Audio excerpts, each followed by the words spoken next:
Bigla nga tayong meron na receive na message na ganito. Aba, galing pala to sa pinsan ko na nasa US. Kapag siniswerte ka nga naman, may kakilala siya sa Japan and kakastart lang daw ng business nila na ganito. So bilang nasa US siya, gusto pa rin niya sumuporta kaya dito na lang niya pinadala sa atin.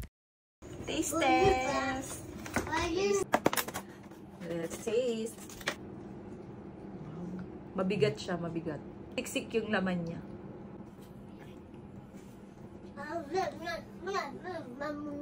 Siksik talaga yung laman niya. Sarap. So, feeling ko kahit isa lang mabubusog ka na. Tignan mo kung gano'n siya kalaki. Parang malapit na siya sa isang palad. Laki? Malaki siya. Tignan mo, oh.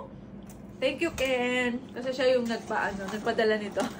Yung pinsan ko na nasa US. Thank you, Ken. Naisip mo kami padalhan. Kinabukasan nga ay bago pumasok ng trabaho ay yan din ang inalmusal ko. At itong nakikita nyo nga ay galing na ako ng trabaho niyan pag uwi. Yan pa rin ang merienda ko. Bale, ayan nilalagay ko na lang po pala yung Facebook page nila kung saan po nag-order yung pinsan ko. Pati na rin yung price list ng kung ano-ano yung mga binibenta nila. Sobrang nasarapan talaga ako kasi kuhang-kuha niya yung lasa ng empanada na gusto ko. Kahit yung dulo na, marami pa rin laman. Oh, alam ko natakam ka rin. Huwag mo nang pigilan. Isatisfy mo na rin yung cravings mo.